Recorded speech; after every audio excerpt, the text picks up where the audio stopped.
सरकार ने देश में कोरोना मरीजों की मृत्यु दर में कमी को लॉकडाउन सहित अन्य उपायों का अच्छा परिणाम बताया।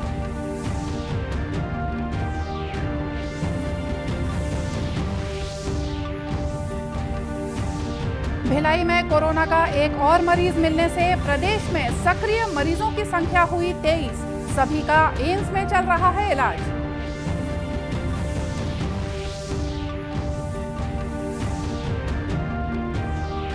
अन्य राज्यों में फंसे मजदूरों को वापस लाने के लिए रायपुर सहित 8 रेलवे स्टेशनों पर की गई व्यवस्था। यहीं से अपने गंतव्य तक जाएंगे सभी मजदूर।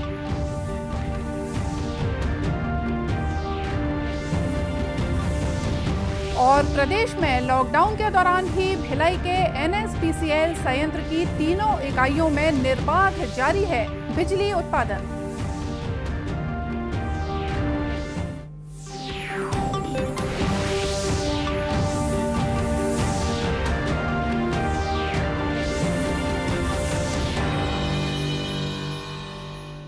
नमस्कार, आप देख रहे हैं दूरदर्शन समाचार। मैं हूं मोनिका शर्मा और आइए अब देखते हैं समाचार विस्तार से।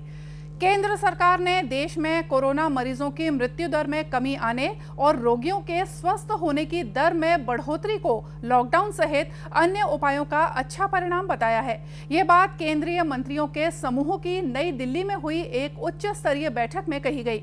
केंद्रीय स्वास्थ्य मंत्री डॉक्टर हर्षवर्धन ने इस बैठक की अध्यक्षता करते हुए कहा कि इस समय देश में कोरोना मरीजों की मृत्यु दर 3% से कुछ ज्यादा है, जबकि कोरोना मरीजों के स्वस्थ होने का अनुपात 25% से भी ज्यादा है। मंत्री समूह ने इसे लॉकडाउन और कंटेनमेंट जोन के प्रबंधन का सकारात्मक प्रभाव माना। बैठक में केंद्र और विभिन्न राज्यों में कोरोना संक्रमण को रोकने के लिए किए गए उपायों पर भी चर्चा हुई। साथ ही मंत्री समूह ने डॉक्टरों के लिए आवश्यक उपकरण, PPE, वेंटिलेटर और मास्क की गुणवत्ता बनाए रखने पर भी जोर दिया। इसके लिए विभिन्न अस्पतालों में उपलब्ध कराए गए इन सभी सामानों की आकस्मिक जांच करने का भी सुझाव दिया गया। बैठक में कोरोना की मौजूदा स्थिति और इसके सामुदायिक संक्रमण को रोकने के प्रयासों पर भी विचार किया गया। बैठक में विदेश मंत्री डॉक्टर S जयशंकर, नागरिक उड्डयन मंत्री हरदीप सिंह पुरी, गृह राज्य मंत्री नित्यानंद राय और स्वास्थ्य राज्य मंत्री अश्विनी कुमार चौबे और प्रमुख रक्षा अध्यक्ष जनरल विपिन रावत उपस्थित थे। छत्तीसगढ़ में कोरोना का एक और पॉजिटिव मरीज मिला है। भिलाई की रहने वाली इस महिला की कोरोना टेस्ट रिपोर्ट पॉजिटिव आने के बाद कल इसे रायपुर के एम्स अस्पताल में भर्ती कराया गया। इसके साथ ही अब छत्तीसगढ़ में सक्रिय मरीजों की संख्या बढ़कर 23 हो गई है। इन सभी का एम्स में इलाज चल रहा है। पिछले 48 घंटों के दौरान प्रदेश में कोरोना के 16 नए मरीज सामने आए हैं। इनमें दुर्ग के 8, कवर्धा के 6 और रायपुर का 1 मरीज भी शामिल है।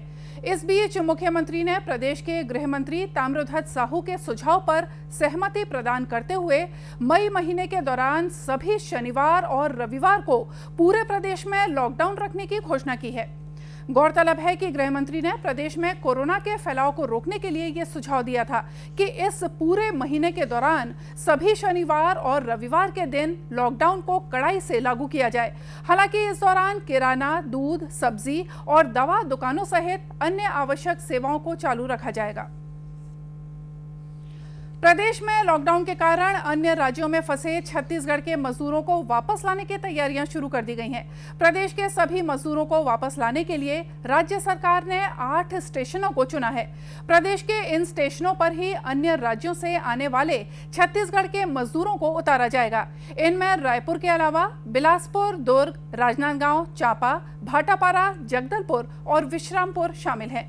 परिवहन विभाग के सचिव डॉक्टर कमलप्रीत सिंह ने रायपुर के मंडल रेल प्रबंधक को पत्र लिखकर इन सभी स्टेशनों पर कोरोना के संबंध में रेल मंत्रालय के दिशा निर्देशों के अनुसार आवश्यक व्यवस्था करने का अनुरोध किया है।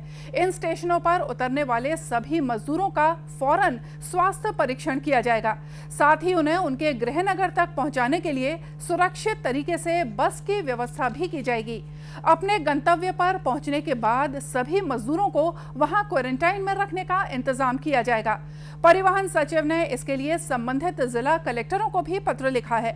जिला कलेक्टरों को अपने क्षेत्र के रेलवे स्टेशनों में भी आवश्यक व्यवस्था का परीक्षण और आकलन करने के निर्देश दिए गए हैं। लॉकडाउन के कारण राज्य के अंदर और अन्य राज्यों में फंसे करीब 1.25 लाख मजदूरों को राज्य सरकार द्वारा राहत पहुंचाई गई है। प्रदेश के श्रम विभाग द्वारा स्थापित हेल्पलाइन के जरिए इन सभी मजदूरों के भोजन और आवास सहित अन्य आवश्यकताओं की व्यवस्था की गई है। आधिकारिक जानकारी के अनुसार देश के 21 राज्यों और 4 केंद्र शासित प्रदेशों में छत्तीसगढ़ के करीब 1.25 लाख मजदूर फंसे हुए हैं।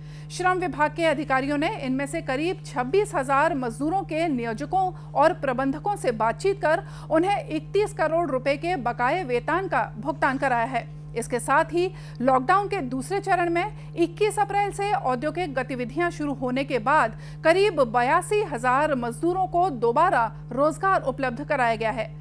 श्रम विभाग के अधिकारियों ने बताया कि छत्तीसगढ़ के सबसे ज्यादा करीब 27,000 मजदूर इस समय जम्मू में फंसे हुए हैं।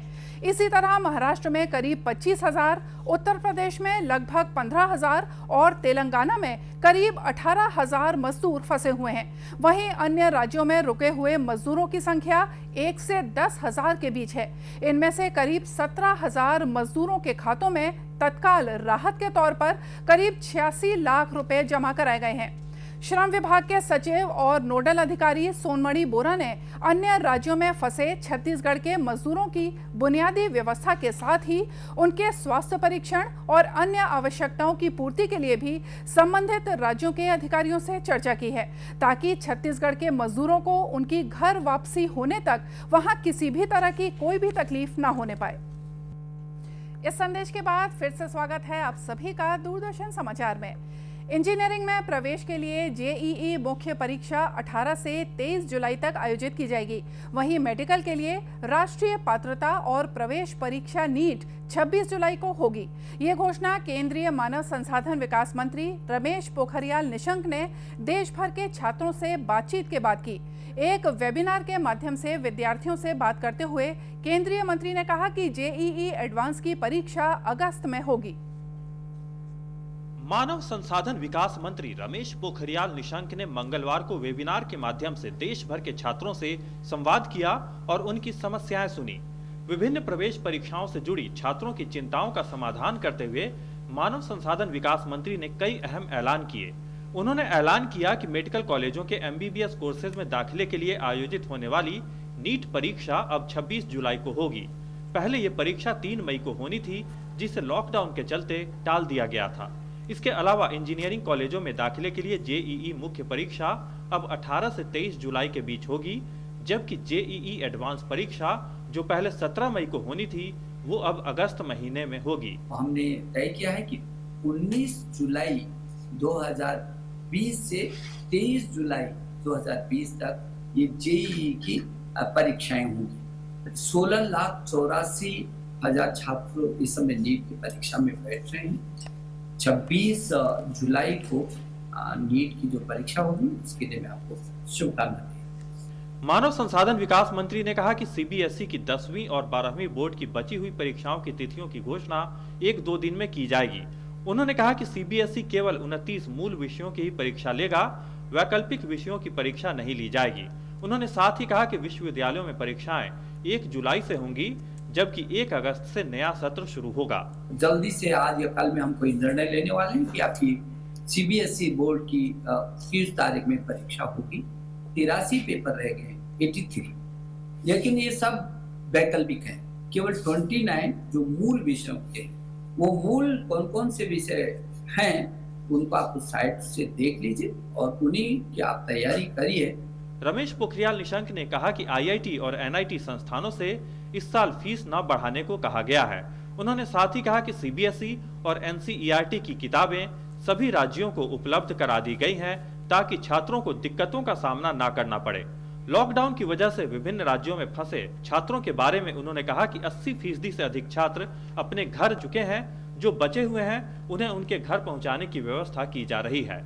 मानव संसाधन विकास मंत्री के ऐलान से देश भर के छात्रों ने राहत की सांस ली है। Nishant Saurabh, DD news, Delhi. राज्य सरकार ने देश के विभिन्न राज्यों से छत्तीसगढ़ लौटने वाले लोगों के लिए शहरी और ग्रामीण क्षेत्रों में क्वारंटाइन सेंटर बनाने के निर्देश दिए हैं। ये सेंटर गांव के बाहर बनाए जाएंगे। इस संबंध में स्वास्थ्य विभाग ने क्वारंटाइन सेंटर के संचालन के लिए जरूरी दिशा निर्देश भी जारी किए हैं।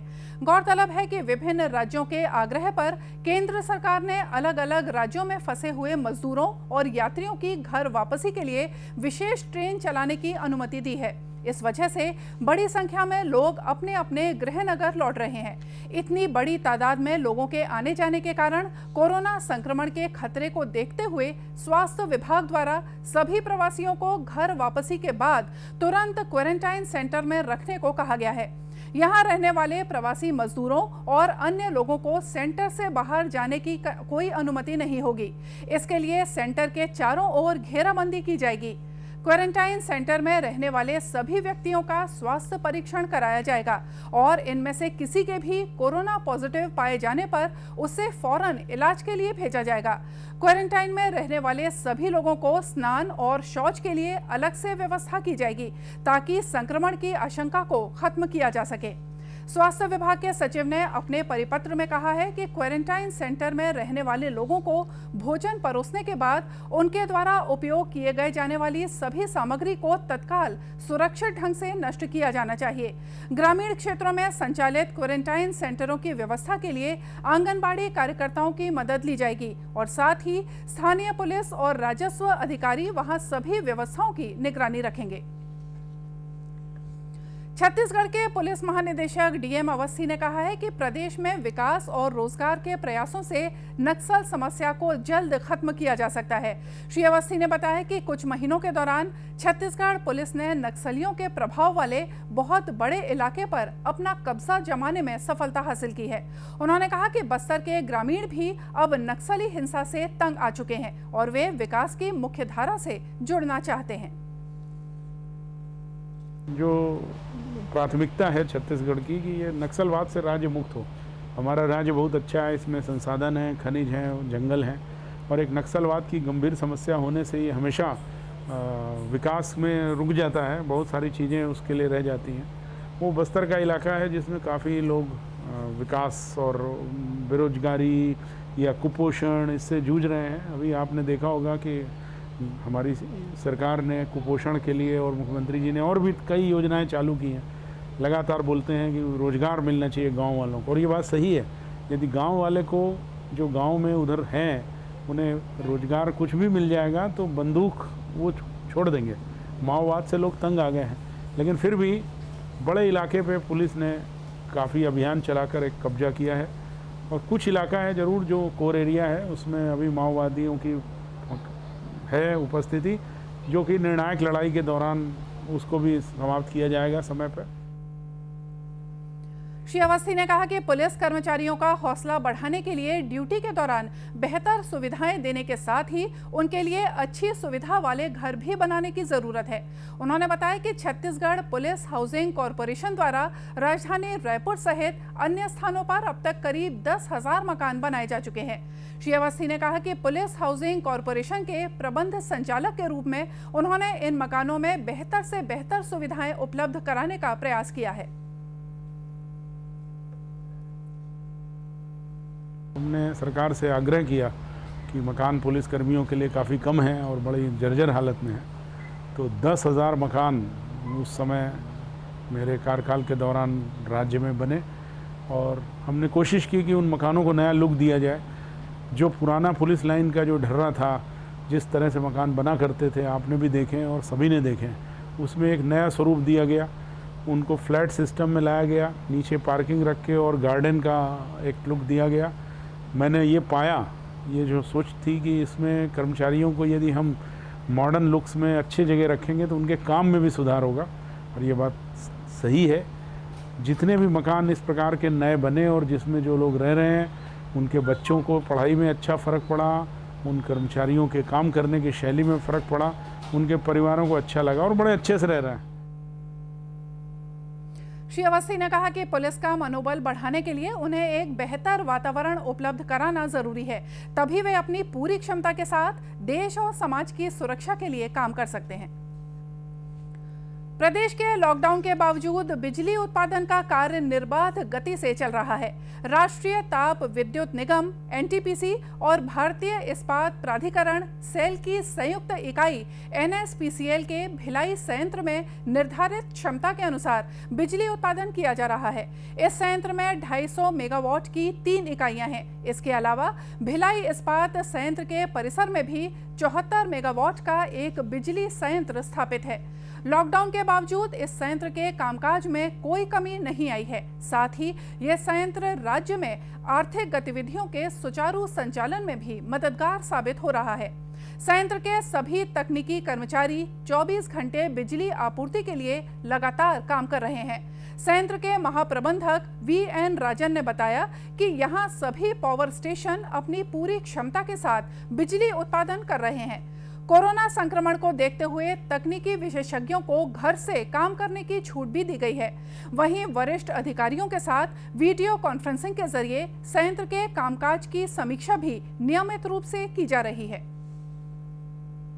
देखिए, एनएसपीसीएल जो बिजली उत्पादन कर रहा है ये एसेंशियल सर्विसेज में आते हैं, तो हमको प्लांट चलाना है, लेकिन ये प्लान चलाते हुए कितना कम आदमी में कैसे चलाएंगे, ये हमारा अभी आजकल हमारा चैलेंज है।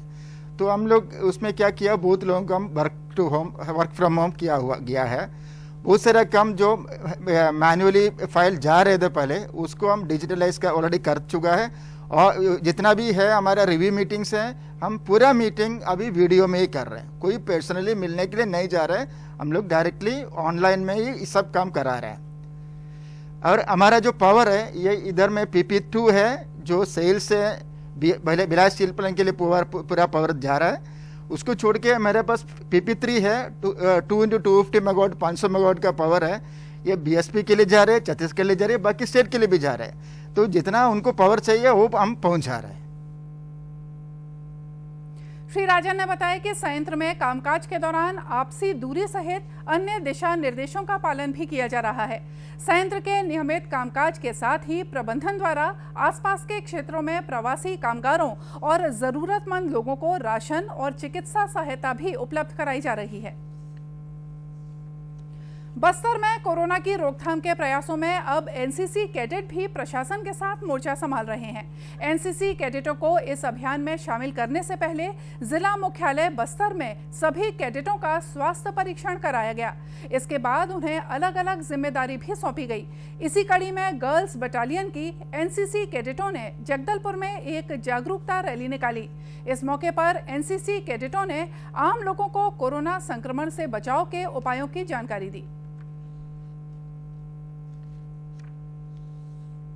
आज ये पूरे समाज को और अपने सोसाइटी को बताना चाहेंगे किस तरह से अपने को कोरोना वायरस से बचाने के लिए उन्हें क्या क्या करना चाहिए, क्योंकि कितने भी माध्यम से आप उनको समझाएंगे कोई ना कोई छूट ही जाता है जिसको समझने के लिए।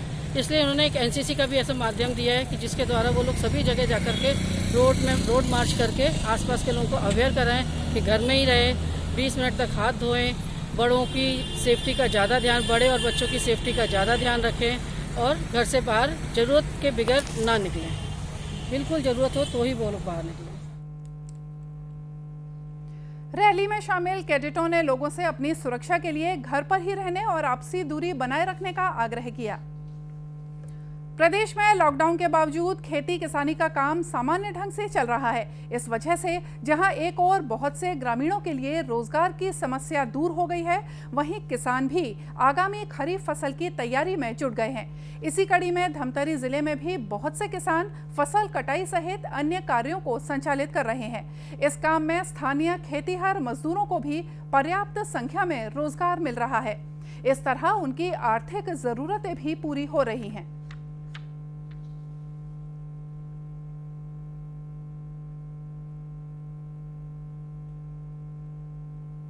मोन नाम गया भाई निर्मल का और खेती किसानी करथन। तो ये आज रहे लॉकडाउन खुली तो आज ले किसानी काम चालू करे हैं। मेरा नाम चंद्रराम निर्मलकर है, मैं ग्रामपुरी का रहने वाला हूँ। आज से हमारा काम मजदूरी काम शुरू हो गया है। लॉकडाउन के कारण बंद था, अब हमारा काम अब ठीक से चल रहा है, बढ़िया है, मस्त कमा रहे हैं। मैं नरेंद्र मीनपाल ग्राम रत्ना बांधा का निवासी हूँ, है ना। मेरा एक खेत है मैं किसान लोग को, हम लोग धान काटते हैं और मंडी में ले जाके बेचते हैं, उससे जो पैसा आता है हम इस मजदूर को देते हैं। सरकार का जो नियम है उसका हम लोग पालन कर रहे हैं। वहीं खेतीहर मजदूरों ने बताया कि वे कोरोना संक्रमण को देखते हुए खेतों में काम करते समय आपसी दूरी सहित अन्य सुरक्षा उपायों का भी पूरी तरह से पालन कर रहे हैं। मैं किसानी करता हूँ, मेरे यहाँ खुद स्वयं का ज़मीन है। इसको हम लोग धान कटाई कर रहे हैं, उसके बाद मज़दूरों से धान कटाई करवा रहे हैं। उसके बाद हम इसको मतलब मिंजाई करेंगे, उसके बाद धमतरी में ले जाके बेचेंगे और उसके बाद पैसा ला के मज़दूर को देंगे। और हम लोग भी जो काम करवा रहे हैं उसमें सोशल डिस्टेंस जो है कि जो दूरी है उसको मज़दूरों से बना के रखे हुए हैं, ऐसे इस टाइप के काम करवा रहे हैं। मोर नाम रुक्मणी साहू है और हम ये किसानी है, हमारा एक जरिया है मजदूरी, घर खर्चा जो हमारी यही खेती किसानी से जीवन यापन करथन हमन। और का कहते लॉकडाउन के हमन पूरी तरीक़ा से नियम के पालन करथन। 1 फीट की दूरी हमेशा बनाए रखथन। हमन पूरी तरह लॉकडाउन के नियम के पालन करथन। लॉकडाउन के दौरान प्रदेश में मनरेगा और निर्माण कार्यों सहित दूसरे रोजगार कार्यों के साथ ही खेती किसानी का काम भी शुरू होने से ग्रामीण क्षेत्रों में रोजगार के नए अवसर पैदा हो रहे हैं। और आइए देखते हैं अंत में मुख्य समाचार एक बार फिर से। केंद्र सरकार ने देश में कोरोना मरीजों की मृत्यु दर में कमी को लॉकडाउन सहित अन्य उपायों का अच्छा परिणाम बताया।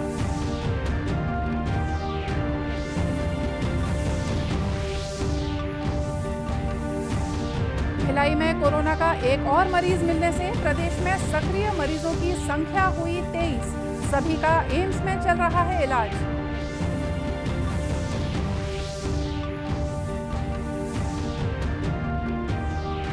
अन्य राज्यों में फंसे मजदूरों को वापस लाने के लिए रायपुर सहित 8 रेलवे स्टेशनों पर की गई व्यवस्था। यहीं से अपने गंतव्य तक जाएंगे सभी मजदूर।